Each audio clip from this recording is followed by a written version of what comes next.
Handog ng Radyo Pilipinas World Service ang programang Global na Tayo. Pag-uusapan, hihimayin, aalamin ang mga isyung pinag-uusapan ng bayan at dadalhin sa pandaigdigang plataforma. Global na Tayo, talakayang hindi lang pambansa, bagkus pang global community pa. Global na Tayo, dito sa Radyo Pilipinas World Service, ang online digital station ng Pilipino saan man sa mundo. Tara na, Global na Tayo! Muli po, isang mapagpalang pagbati sa inyong lahat at welcome na naman sa isa pang edisyon ng programang Global na Tayo. Ito po ang inyong lingkod, Ray Sampang. Ang programang Global na Tayo hatid po sa inyo ng Radyo Pilipinas World Service. Isa po kami sa mga himpilan ng Presidential Broadcast Service, Bureau of Broadcast Services sa patnugot po ng Presidential Communications Office. Kasama po namin maglilingkod sa inyo sa edisyong ito ng Global na Tayo mula pa rin sa ating Master Control. Kasama natin si Milo Jonela at si Susan Aizon. Sa Wirecast, kasama natin si Justin at si Hero sa live audio streaming. And of course, ang ating executive producer, si Miss Stephanie Vicente. Kami po ay inyong nasusubaybayan live sa pamamagitan nating Facebook Broadcast Live sa inyo po mga Facebook browser. Type lamang Radyo Pilipinas World Service. Ganyan rin po sa ating YouTube channel. Sa inyo pong YouTube browser, type nyo lamang Radyo Pilipinas World Service. At sa ating live audio streaming, i-download nyo lamang po sa inyong mga cellphones, laptops at desktops ang ating PBS Radio app. And of course, napapakinggan po tayo sa iba't ibang panig ng mundo sa pamamagitan po ng ating shortwave broadcast, sa pamamagitan ng ating mga facilities ng Voice of America o United States Agency for Global Media. Diyan po sila naka-station ngayon sa Tinang, Tarlac. At yan pong ating shortwave broadcast ay napapakinggan para sa ating English programs, alas 10 ng umaga hanggang alas 11:30 ng umaga. Para naman sa ating mga sa ating Filipino programs, sa ating shortwave broadcast, napapakinggan naman po yan alas 1:30 ng umaga hanggang alas 4 ng umaga. Ano po? Yan, okay? At sana po ay nasusubaybayan po ninyo ang ating mga shortwave broadcast, especially yung ating mga foreign listeners, yung ating mga shortwave listeners, yung ating mga DXers, ika nga, at yung mga single sideband hobbyists natin, naway napapakinggan nyo po ang ating mga shortwave broadcast. At nagpapasalamat po tayo. We would like to take this opportunity to thank our shortwave listeners from all over the world who are always listening to our shortwave broadcast. Thank you very much. Alright, sa edisyong ito ng Global na Tayo, pag-uusapan po natin itong naging direktiba, naging anunsyo ng Pangulong Marcos Jr. Itong kanyang direktiba po kasi this concerns ang ating mga overseas Filipino workers. Napakahalaga po nitong naging pahayag ng Pangulo na ito dahil kahapon pinasinayaan ng Pangulo, nagpunta ang Pangulo sa NAIA. Pinasinayaan niya, tinignan niya yung mga bagong sistema sa NAIA, lalo na yung tinatawag na e-gate, kung saan mas madaling maproseso yung mga papeles, yung mga passport, yung pagdating ng ating mga OFWs galing sa ibang bansa, papasok ng bansa gamit ang mga bagong sistema, teknolohiya at equipment sa NAIA. Pero ang isa pa sa mahalagang naging pahayag ng Pangulo kahapon ay binigyan niya na ng direktiba ang Bureau of Customs. Ang Bureau of Customs na ibigay o i-release na ng Bureau of Customs ang mga balikbayan boxes na pinapadala ng mga OFWs na nakatenga sa mga container vans na nasa customs. Lalo na yung mga balikbayan box na ang tagal-tagal nang hindi nakiklaim. Meron po doon 1 taon na, meron doon 6 months na, meron doon 1 taon, meron nga iba doon, baka higit 1 taon pa eh. Pinag-utos po ng Pangulo yan sa Bureau of Customs. Pero liliwanagin ko lamang po mga kababayan, liliwanagin ko lang. Wala pong, in fairness sa Bureau of Customs, wala pong kinalaman ang Bureau of Customs kung bakit nadidelay ang inyong mga balikbayan boxes. Taliwas po yan sa mga sinasabi ng mga pinagkakatiwalaan yung mga consolidators sa ibang bansa. Kasi 'di ba kayo mga OFWs nagpapadala kayo ng mga balikbayan boxes dito sa Pilipinas. Maghahanap kayo ng mga consolidators. Pag sinabi natin consolidators, yan yung mga nagdi-deliver, 'di ba? Mula sa host country niyo papasok sa bansa. Ngayon, marami po ang natetenga sa customs, pero hindi po kasalanan ng customs. Yun, liliwanagin ko lang, to be fair lang sa customs. Bakit hindi kasalanan ng customs? Ang nangyayari po kasi, naiipon sa customs. Pero hindi sila ang dahilan kung bakit hindi iyan maklear at mailabas. Bakit? Kasi yung pong mga consolidators o yung mga kumpanya na kumukuha ng inyong mga balikbayan boxes, binabayaran nyo at sinasabing sila ang magdi-deliver, magpapadala, magdi-deliver sa inyong mga mahal sa buhay dito sa Pilipinas. Karamihan po, meron daw pong 11, sabi ng Bureau of Customs. Meron daw pong 11 na mga consolidators na talagang hindi sumusunod sa tamang proseso, hindi sumusunod sa mga clearances, hindi sumusunod sa pagbayad ng mga clearance fees, at hindi sumusunod sa pagbabayad ng taxes. Ano po? So kaya ito naho-hold ng Bureau of Customs kasi hindi po naman ito pwedeng ilabas ng customs kung hindi kumpleto ang clearance at mga taxes due.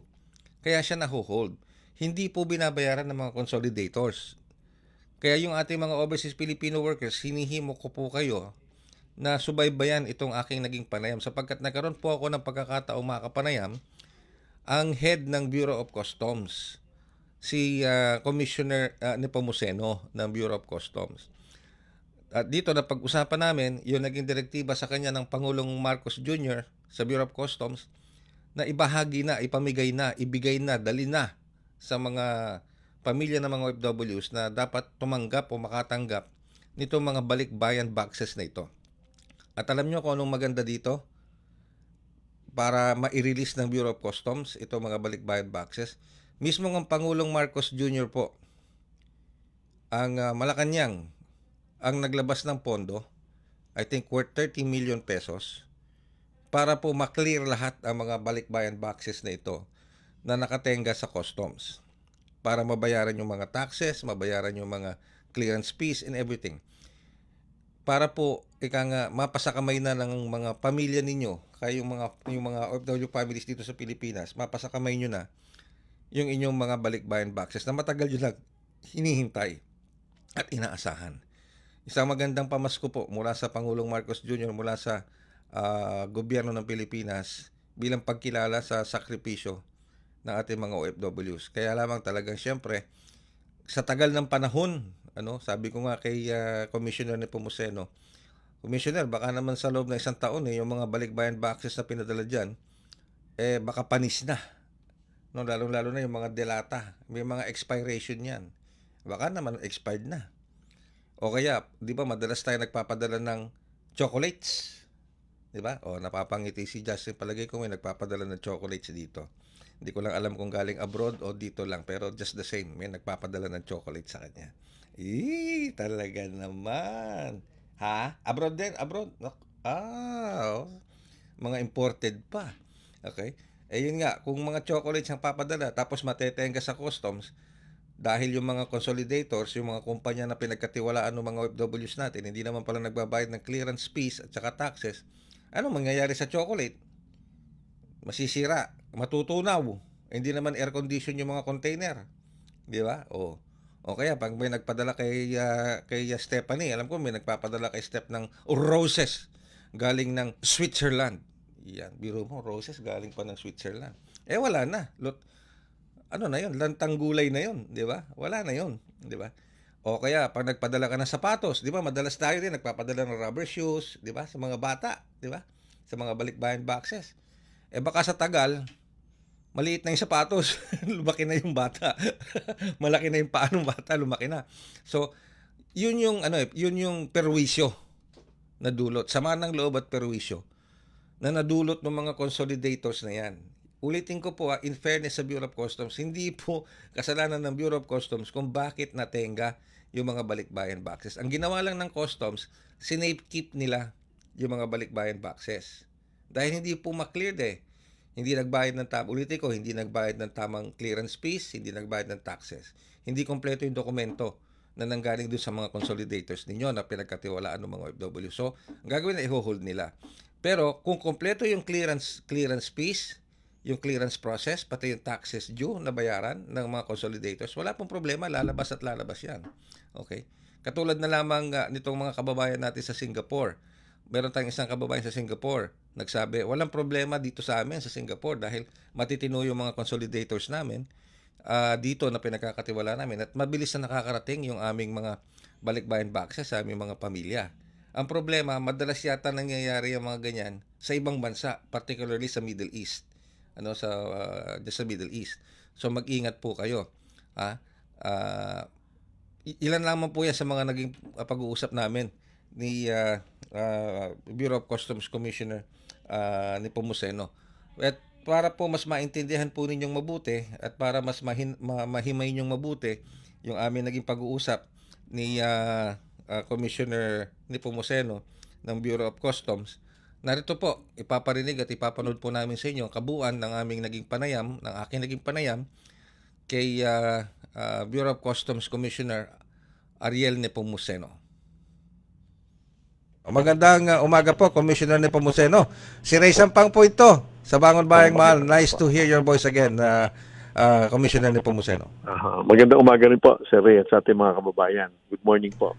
Okay. So, 130 container vans containing mga balikbayan boxes ang immediately pinoproseso niya na po ngayon, Commissioner Nepomuceno, para maibalik o maisoli ito o maibalik ito. Tama, maibigay ito sa mga rightful owners. Tama po ba, Commissioner? Tama pa. Ipaliwanag ko lang po, Sir Ray. 130 yung mga containers na puno ng at least mga 380 to 400 ng mga balikbayan boxes. At may 12 pa ho. Kaya, may 14 pa ho. Kaya 144 talaga yan. Kasi may 14 naman na containers na hindi puno. So, total of 144 po talaga yan. At yung mga laman sa loob ng containers na yan, depende po sa laki yan, hindi bababa sa napakarami po. Nagulat po kami talaga dyan. Mahigit 50,000 po na balikbayan boxes hanggang 130,000 plus boxes po yan. Depende sa laki. Kung ay papaliwanag ko lang, nung kulan po kami sa BOC dahil nitong July lang po kami namuno sa BOC. Isa sa mga nalaman ko sa napakarami pong suliranin, problema po ng Bureau, yung mga balikbayan boxes ng ating mga OFWs.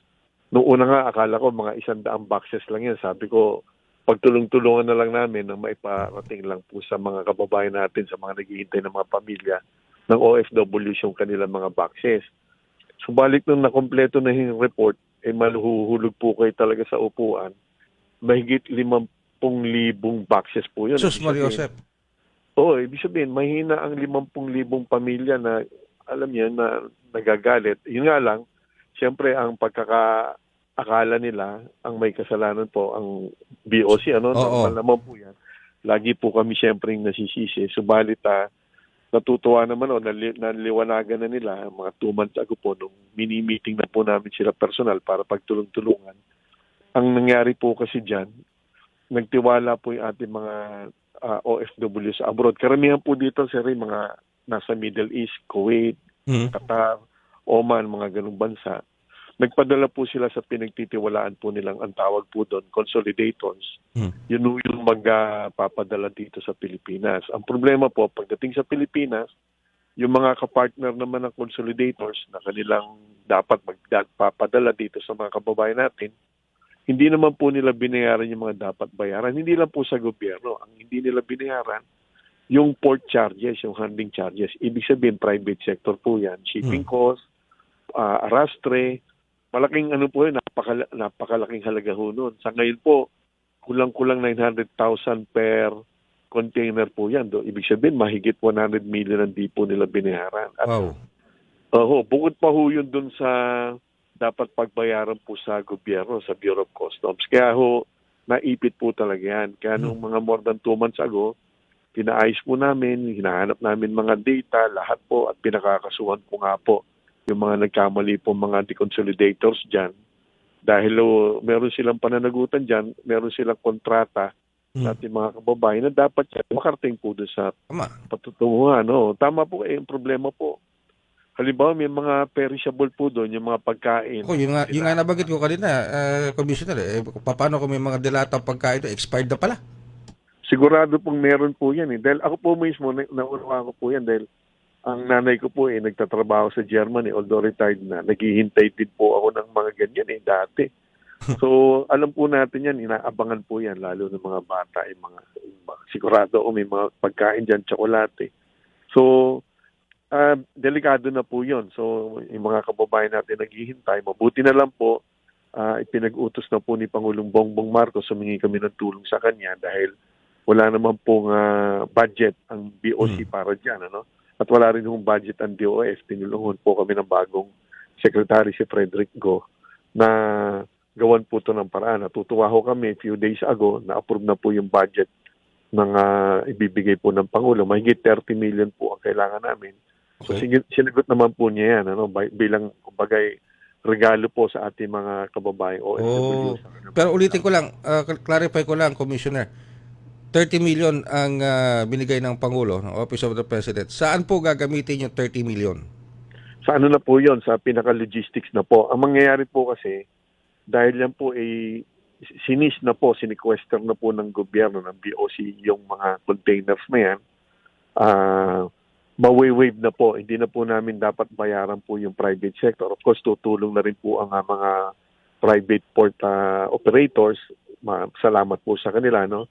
So wala na po kami babayaran ng mahigit 100 million plus na port charges, pati ang Philippine Ports Authority, hindi na po kailangang bayaran.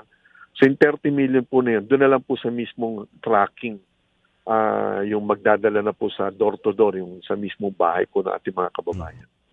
Oh, so ibig sabihin, door-to-door po ang magiging delivery nitong mga ito? Opo. At, Nationwide ito, Commissioner.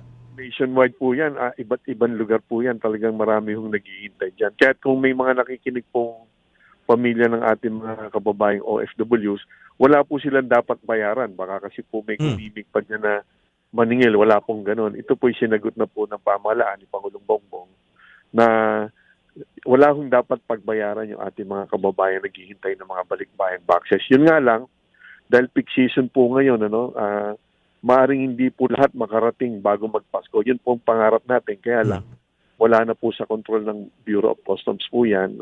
I-deliver po yan. Hopefully, dumating ng Kapaskuhan, habang sana before the 25 or shortly after. Ang importante, parating na po, tungo na po sa kanilang mga hinihintay nilang boxes. At, Pero paano po, Commissioner, kung may mga nakikinig sa atin ngayon at palagi ko alam na itong naging atas ng Pangulo sa Bureau of Customs at yung gagawin po ninyo ngayon na pagsoli o pagbibigay o pagsusoli dito sa sa mga balikbayan boxes. What if kung merong isang OFW dito na merong inaasahan o naka-imbak ng mga balikbayan boxes niya sa mga containers na yan, siya mismo magpunta sa customs at i-claim niya. Pwede ba yon? Huwag na ho nilang gawin kasi mapapagod na sila. Dahil talagang ido-door-to-door na po yun. Oo, mas magulo pa ho yun dahil inisip na rin po namin yan nung wala ho kaming pondo. Ilagay na lang ho namin sa mga warehouses namin. Kaya lang ho, una-una, hindi po lahat malapit po sa Bureau of Customs. Sila, mamamasay sila, may mga isla pa ho ang pagpupuntahan niya. So, mas kawawa po sila noon. Ngayon, ang mas importante rin ho dito talaga, paano hindi maulit po ito. O kami mag-a-announce po kami hanggang Lunes, kung sino po yung mga 11 deconsolidated po ito na pinadidemanda ko. Right. So dapat, pagsabihan po nila yung kanilang mga kamag-anak na nagpapadala ng boxes, na tingnan po nila yung aming website. Huwag na po sila doon magpadala. Siyempre, yung mga OFWs po natin, busy po yan, mga nagtatrabaho po yan. Hindi naman po lagi nakakapakinig po yan ng balita. So yung mga kababayan po natin na nandito sa Pilipinas, sila na magsabi sa kanilang mga kamag-anak na huwag na sila magpadala doon sa mga may kaso. Kundi uulit lang po ito. Kagaya po ng pinapakasuhan ko na po, napakalaking kumpanya po yan, yung Makati Express Cargo. Yan po ang pinakamalaki out of 144 containers. Sorry to butt in, Commissioner, pero anong pangalan nung consolidator na yan? Makati Express Cargo po yan. Out of 144 na containers, mga 120 sa kanila Mario Joseph. Oho, napakalaki po niyan sa Middle East, yan, isa sa pinakamalaki. Kaya yung mga kamag-anak po nila, dapat mag-isip-isip po sila, wag na dyan kasi uulit lang po yan at pinasuspindi ko na nga po yan. So, ito pong mga listahan na ito, kasama itong Makati Express Cargo na ito, nasa listahan po yan, nasa website ninyo ng Customs. Ano po yan, hanggang Lunes po, kasi pinapatanong ko po sa aming mga abogado, paano po yung tamang announcement na hindi naman po ako bobueltahan po ng kaso ng mga yan. Yes, yes. So, hindi naman po tayo natatakot sa mga yan dahil tayo po ay nasa tama. At yung mga kababayan po natin, meron po mga containers, mahigit 1 taon na po hinihintay po nila yung mga balikbayan boxes sila. Natenga po talaga po yan. Alright, okay. Hindi, kaya ko po kasi natanong para magamit din namin, ma-access namin yung list na yan kapag Tama final na, para ma-announce din namin regularly para sa para sa benefit ng ating mga overseas Filipino workers, sa Commissioner. Makatulong man lang kami sa customs ba? Makatulong man lang kami sa inyo. Tama po. Latest po sa Monday, ipapapublish ko po yan. Yun, sige po. Antabayanan po namin yan. Pero, Commissioner, meron pala kayong meron kayong programang Bayani Box, Commissioner? Opo. Dalawa po yung inilunsad po namin dahil napansin ko ho talaga. Kailangan po nating bigyan ng mas matinding atensyon yung ating mga OFWs, Kasi pag tiningnan nyo po, talaga nakapokus po ang Bureau of Customs for so many years sa ating mga importers, consignees, brokers. Pag binilang nyo po yan, lahat-lahat po yan, mga 20,000-25,000 po yan, mga individual at mga kumpanya. Subalit, kailangan bigyan po natin ng atensyon ng ating mga OFWs dahil on record, ang ating mga nagtatrabahong kababayan sa iba't ibang bansa sa labas po, mga 2.5 million pong mga Pilipino po yan. Minimum, may mga pong hindi pa nga po registered ng mga OFWs, meron po mga migrants na. So, minarapat po namin talaga na magbuo ng isang grupo na magiging eksperto, sila po yung nakatutok, sila po yung maninigurado na kapag meron po mga concerns o sumbong o reklamo, may mga makatututok po. Kaya binuo po namin yung Balikbayan and OFWs Action Center. Inaayos po namin yan, pero ready naman po kami. Inilunsad na po namin yan para yung mga particular pong interest po ng ating mga OFWs at kanilang mga mahal sa buhay dito sa Pilipinas, meron po silang pupuntahan kapag po may mga reklamo. Kagaya po niyan, isusumbong ko lang po na konti. Yan pong mga websites po ng karamihan dyan sa 11 deconsolidators na yan. Kaya nga po ako nagagalit. Pag pinuntahan mo yung kanilang website at hinanap mo yung balikbayan box nasaan na, ang nakalagay doon, pending at BOC. Oo, kami po actually sa amin po nagagalit po yung ating mga kababayan. Unawaan po natin yan. Kami pong ginagawang scapegoat. Pero ang katunayan, hindi po nila binayaran ang private sector, ang shipper, hindi po nila binayaran ng gobyerno. Kaya yan po yan ay hindi umaandar, nasa loob na po ng mga ports. At yung mga ports, imagine 144 containers yan, nakakaabala pa nga po yan sa operations ng mga port operators. Parang may dito Commissioner, may narinig akong scheme na ginagamit nitong ilang mga consolidators na ito. Pababaan sila ng presyo, kaya pala napakababa ng mga presyo, hindi pala nagbabayad ng tamang taxes.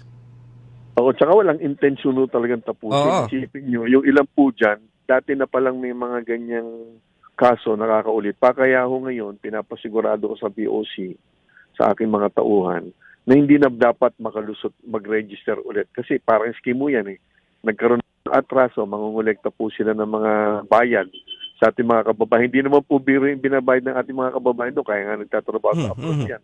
Kailangan pong kumita niyan.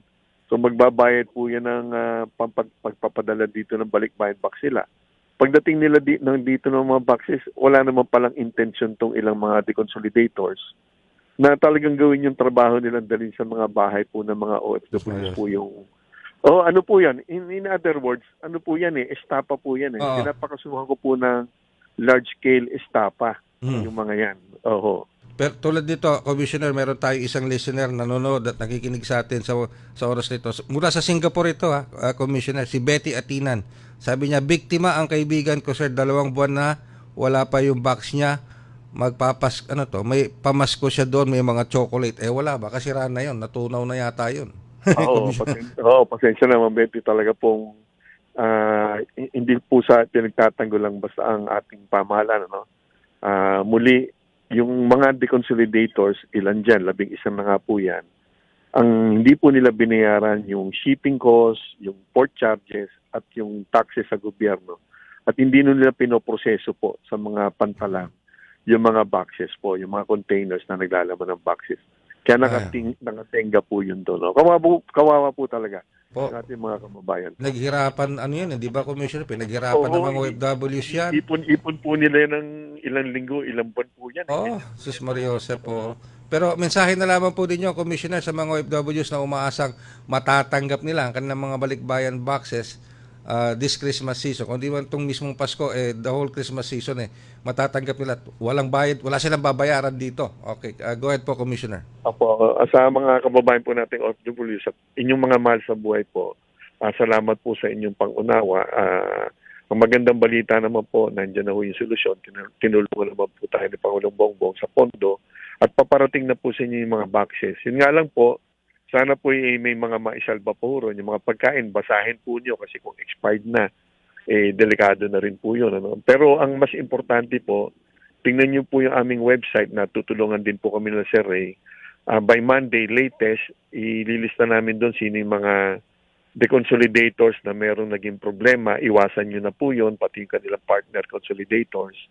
Wag lang po sa Department of Trade and Industry website ang puntahan nyo. Yung sa amin din po, sa BOC.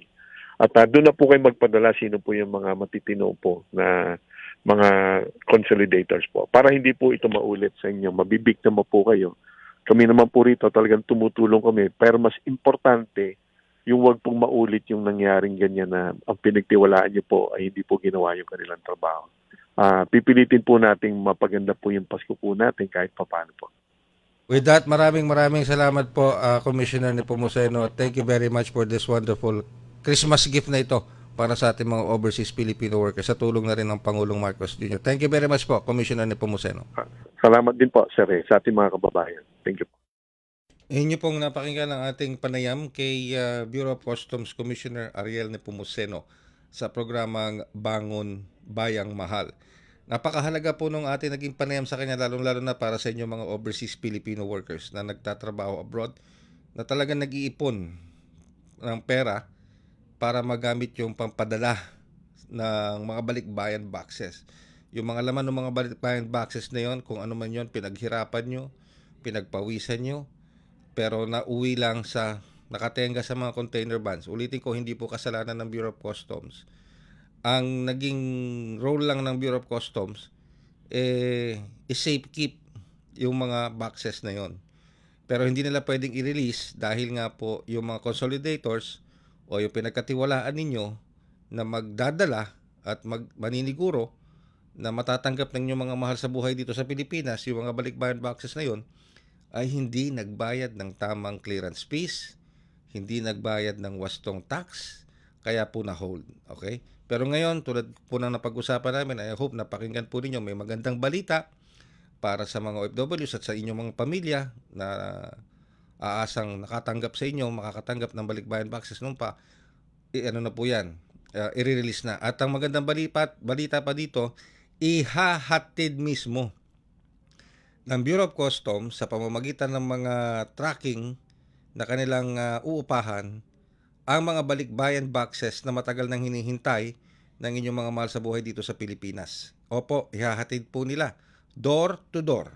Narinig nyo naman yung naging pahayag ni Commissioner at we will hold Commissioner Nepomuceno to that. Pero knowing Commissioner Nepomuceno, gagawin po niya yan. At hindi naman daw po problema ang pondo para sa logistics o yung mga bayad dito sa mga maghahatid dahil naglabas nga po ng pondo ang Malacanang sa panguna ni Pangulong Marcos Jr. ng 30 million pesos para masiguro na makarating itong mga matagal nang nakatenga sa mga container ba sa balikbayan boxes na para sa inyong mga mahal sa buhay dito sa Pilipinas ngayong Kapaskuhan.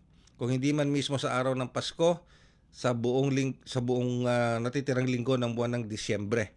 Libre po, wala pong babayaran ang inyong pamilya dito. Ulitin ko, malinaw po na sinabi ni Commissioner Nepomuceno ng Bureau of Customs, kapag may dumating pong balikbayan boxes sa inyong mga mahal sa buhay dito sa Pilipinas, wala po silang babayarang logistical cost dahil bayad na po yan ng gobyerno. naglabas po ng pondo, ulitin ko, 30 million pesos para ma-deliver lahat yung 130 container vans. O, tama po yung narinig nyo sa akin.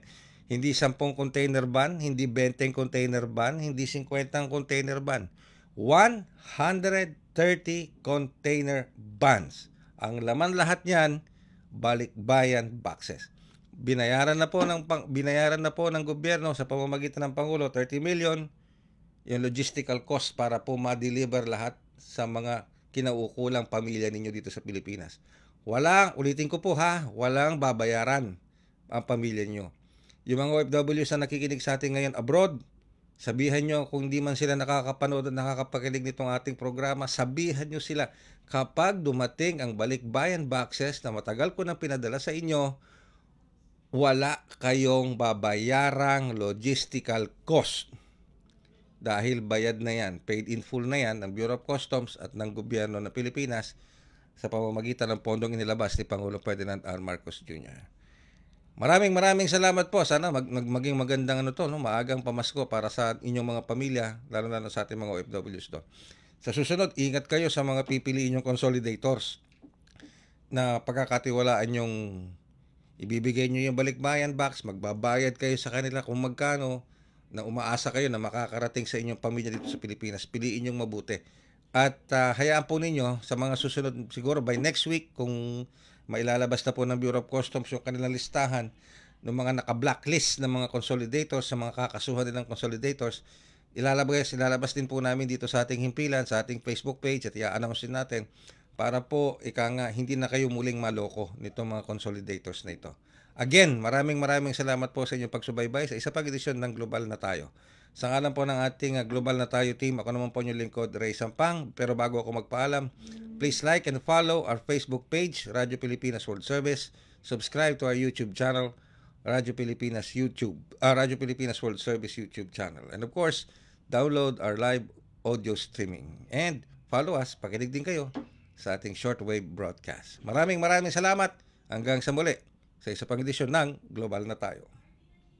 Handog ng Radyo Pilipinas World Service ang programang Global na Tayo. Pag-uusapan, hihimayin, aalamin ang mga isyung pinag-uusapan ng bayan at dadalhin sa pandaigdigang plataforma. Global na Tayo, talakayang hindi lang pambansa, bagkus pang global community pa. Global na Tayo, dito sa Radyo Pilipinas World Service, ang online digital station ng Pilipino saan man sa mundo. Tara na, Global na Tayo.